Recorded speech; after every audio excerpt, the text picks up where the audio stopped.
I thought my marriage to Kara was perfect. 7 years, a daughter, a house in Denver. It was the life I'd dreamed of, built on late nights renovating homes and quiet moments with Lily, our 5-year-old. But on our 7th anniversary, everything shattered. I'd planned a romantic dinner at Le Bistro, an upscale French restaurant downtown, to celebrate our milestone. Kara, a real estate agent with a sharp eye for luxury, wore her favorite red dress, smiling as we sat down at our candlelit table. I'd saved for months, champagne, filet mignon, the works.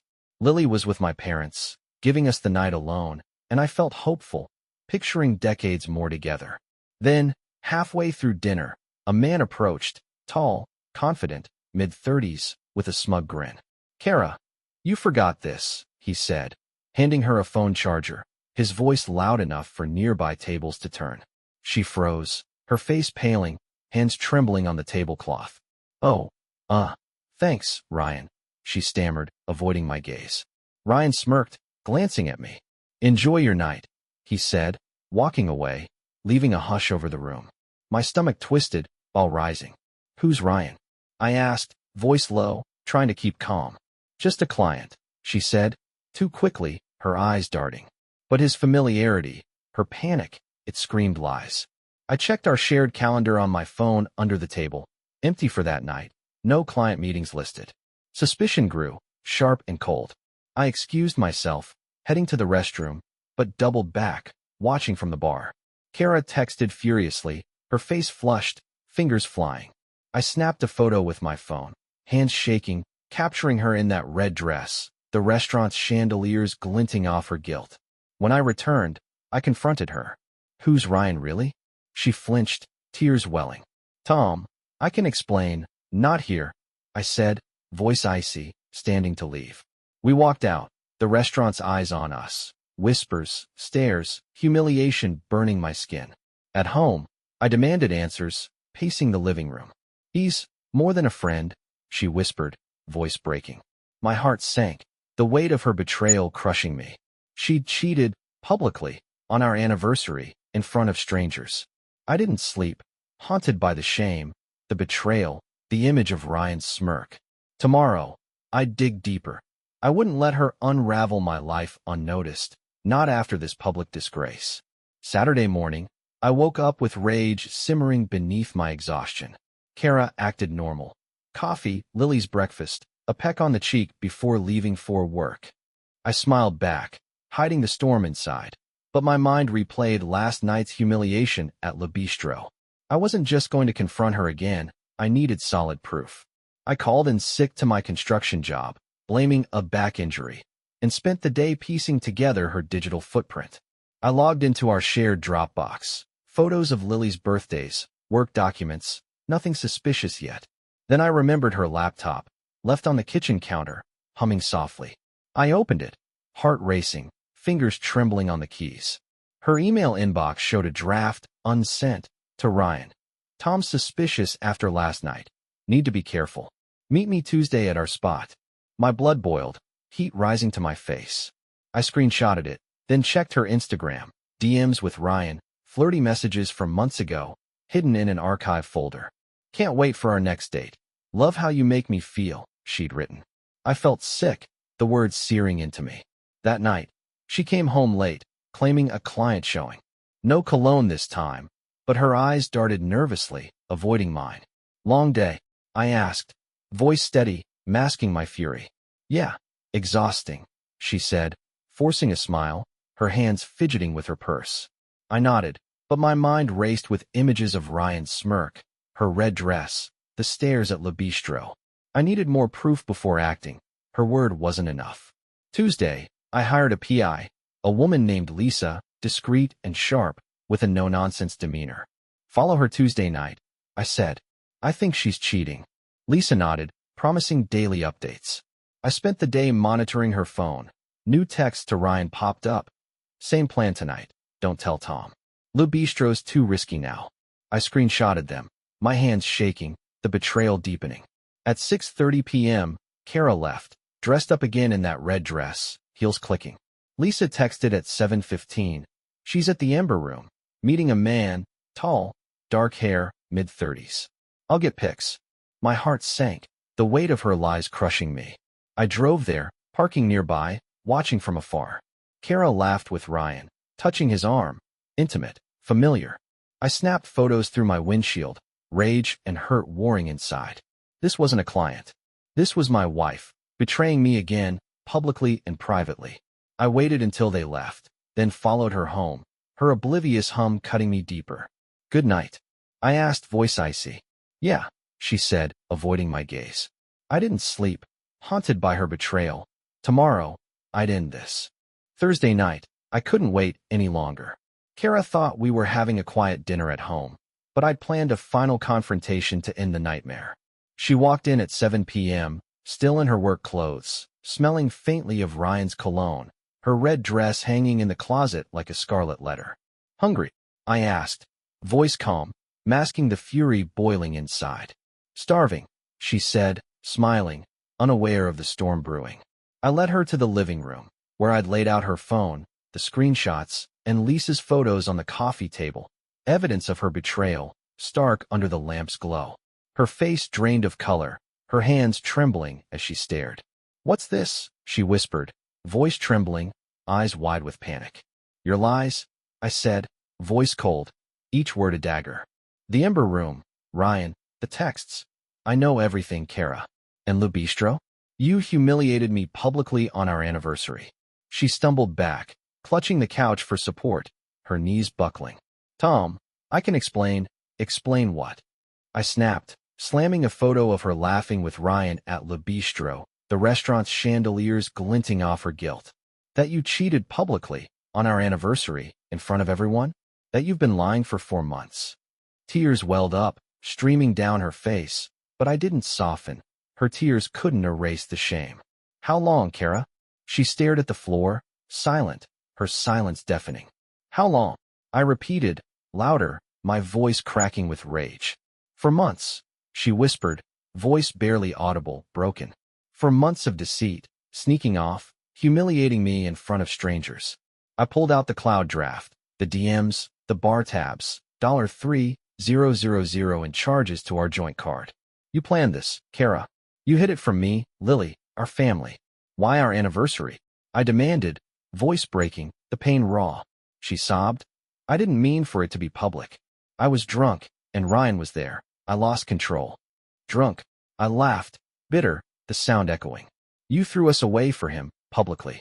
She sank into the couch, crying harder, her red dress a mocking reminder. I panicked that night. I knew I'd ruined us. I wanted to scream, to walk out, but Lily slept upstairs, her innocence a tether. We're done, I said, voice steady now, resolute. Pack your things. I'm filing for divorce. She nodded, defeated, tears soaking her face. I turned away, needing air, the weight of her public betrayal crushing me. I wasn't sure I'd recover, but I'd try, for Lily. Friday morning, the house felt like a tomb, the silence heavy with betrayal. Kara slept on the couch, eyes red and puffy, her red dress folded neatly in a suitcase by the door. I brewed coffee, the bitter smell grounding me, but my mind raced with last night's confrontation, the humiliation at Le Bistro replaying endlessly. Lily, our 5-year-old, ran downstairs, oblivious, her pigtails bouncing. Daddy, where's Mommy? She asked, voice bright. She's here, I said, forcing a smile, my heart aching. Just tired. Kara joined us, playing normal for Lily's sake, but her hands shook as she poured cereal, her eyes avoiding mine. After Lily went to play with her dolls, I faced Kara, my resolve hardening. Why didn't you just leave me? I asked, voice low, each word deliberate. She flinched, tears welling again. I didn't want to. I love you, Lily, this life. Ryan was a mistake, a stupid lapse. A mistake, I repeated, incredulous, the word tasting bitter. You risked everything for a fling, publicly, on our anniversary? It wasn't a fling, she whispered, voice breaking. Not at first. But after Le Bistro, I knew I'd ruined us. I was drunk, Tom. I lost control. Her words stung, but I pulled out Lisa's report. $3,000 in restaurant tabs, hotel charges, all charged to our joint card, evidence of her betrayal. You used our money for this, I said, voice shaking, anger flaring. Our savings, Lily's college fund, our anniversary budget. She cried harder, burying her face in her hands. I'll pay it back. I swear. I'll do anything. With what? I snapped, voice sharp. Your real estate gigs are half mine anyway. I set strict rules. She'd move out by Sunday, no contact unless about Lily, and I'd file for divorce immediately. She nodded, defeated, her shoulders slumped. I called a lawyer, Mike, booking an urgent appointment. I wasn't ready to forgive, couldn't, but I couldn't destroy Lily's world overnight. That night, I checked her phone. New text to Ryan. Tom knows. It's over. Don't contact me. I exhaled, relief mixed with rage, but trust was shattered, irreparable. I'd rebuild, alone or with someone new. I wasn't sure, but I'd fight for Lily and myself, stronger than before. Kara's public betrayal had ended us, but it wouldn't define me. Saturday, I met Mike, my lawyer, at his Denver office, the city skyline glinting outside his window. He reviewed Lisa's photos, the texts, the public incident at Le Bistro, evidence of Kara's infidelity and financial misuse. You've got a strong case, he said, voice steady. Adultery, public humiliation, joint account abuse. Kara's position is weak, but she'll fight. I nodded, stomach churning, the weight of Le Bistro's shame pressing down. What about Lily? I asked, voice tight. We'll fight for joint custody, Mike said, but you'll likely get primary. Her public behavior could hurt her case. I signed the papers, filing for divorce, grounds of adultery, financial betrayal, and emotional distress. Kara texted, pleading. Can we talk? I'm sorry, I'll fix this. I ignored it, focusing on Lily, her laughter a lifeline. Sunday, Kara moved out, packing tearfully, her red dress a painful reminder. I'll fight for Lily, she warned, voice shaking, eyes red. You humiliated me publicly, I won't lose her too. I stayed calm, voice steady. You did this, Kara. I'll protect her. Lisa's update came Monday. Kara met Ryan at a coffee shop, arguing, tears, raised voices, her red dress catching the light. I saved the photo, my resolve hardening. Tuesday, Kara's lawyer contacted Mike, demanding half the house, full custody, and alimony. I laughed, bitter, the sound echoing in my empty home. She cheated publicly, spent our money, and now wants everything? Mike filed a counterclaim, primary custody for me, minimal alimony, and half the house split. The battle began, but I wasn't backing down. I leaned on friends, therapy, and Lily's joy, her drawings of our new life a beacon. Kara's public betrayal had scarred me, but I'd rebuild. I wouldn't let her destroy us further. Court dates loomed, her lawyer citing emotional bonding with Lily, but my evidence, Lisa's reports, texts, Le Bistro's witnesses swayed the judge. I stayed strong, focusing on Lily's future, my heart healing slowly. Kara's jealousy surfaced in texts. You're moving on too fast. I'll fight for us. I blocked her, but her public humiliation of me fueled my resolve. I'd win this, for Lily, for myself. I'd emerge stronger, no matter the cost. 2 months after the Le Bistro disaster, the divorce made headlines. Denver couple's anniversary cheating scandal splashed across local news, blogs, and social media. Kara's real estate firm dropped her, her face plastered online with captions like cheating wife shames husband publicly. I shielded Lily, moving us to a smaller house in a quiet suburb, but the shame lingered. Whispers at the grocery store. How could she do that at Le Bistro? I stayed silent, focusing on work and Lily, her laughter a lifeline. Friends whispered, you're better off, but the humiliation burned. Kara texted, frantic. This is ruining me. Help me fix it. I blocked her, but her jealousy surfaced. She'd show up at Lily's preschool, claiming visits, but I saw her glare at me, envy, rage. You're moving on too fast, she accused one day, voice sharp, outside the playground. I'm rebuilding, Kara, I said, voice steady. You ended us. She sobbed, admitting, I see you happy, and I hate it. Ryan left me. I'm alone, jobless, humiliated. I didn't soften, I couldn't. I leaned on therapy, friends, and Lisa's updates, no Ryan. But Kara met a therapist, trying to save face publicly. I filed for a restraining order, citing harassment, her uninvited appearances, jealous texts. The court granted it, but her jealousy grew. She posted on Instagram, cryptic, lost everything because of one mistake at Le Bistro. I ignored it, focusing on Lily's joy, her drawings of our new home with Jenna, a coworker I'd started seeing. My life was stronger, But the scar of Kara's public betrayal remained, a constant reminder of her double life. Could I forgive her? No, but I'd heal stronger without her. Jenna's kindness, Lily's giggles, and my blog, Strength After Betrayal, helped me process, sharing my story to help others. Kara's jealousy was her burden, not mine. I'd rebuilt, publicly and privately, despite her. 3 months after Le Bistro, I started dating again, slowly, cautiously. Jenna, a coworker in construction management, invited me to coffee. Smart, kind, and understanding, she knew my story but didn't judge. We grew close, dinners, Lily's approval, Max, our dog, loving her too. Kara's text resumed, jealous, you're replacing me with her? After Le Bistro, I replied, you chose this, Kara. Jenna's my future, you're not. She followed us once, catching us at a park with Max. You can't do this, she shouted, tears streaming, drawing stares. Jenna left, embarrassed, but I faced Kara, voice cold. Why the double standard? You cheated publicly, proposed divorce, now you're jealous? Hypocrite. She sobbed, I regret Ryan. I thought I wanted freedom, but I'm miserable. I want you back. I shook my head, resolute. Too late. Jenna's my choice. You made this. I filed for full custody, citing Kara's instability, her public behavior, job loss, jealousy. Her lawyer fought, but evidence, Lisa's photos, texts, Le Bistro witnesses swayed the judge. I won primary custody, with Kara getting weekends. Jenna and I grew stronger, engaged now, Lily calling her Mommy Jenna. Kara's jealousy faded to silence, but I saw her once at Lily's soccer game, watching us, broken, regretful. I'm sorry, she whispered, tears in her eyes. I nodded, voice steady.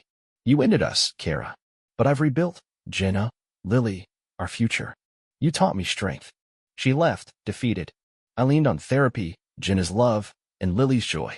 Kara's public betrayal had ended us, but it forged me, resilient, independent. I wasn't sure I'd forgive her, but I'd moved on, stronger, without her. For months after Le Bistro, I focused on healing. Therapy helped, processing the humiliation, the betrayal, the divorce.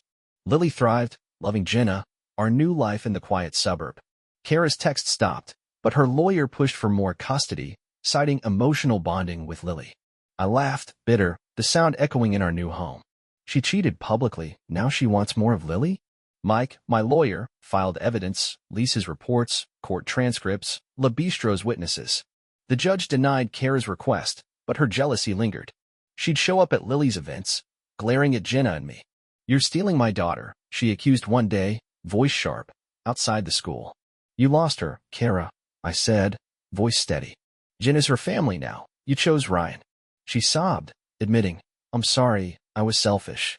I see you happy, and I hate myself. I didn't soften, I couldn't. I leaned on Jenna, friends, and Lily's laughter, her drawings of our new family a beacon. Kara's public betrayal had scarred me, but I'd rebuilt. I wouldn't let her drag us back.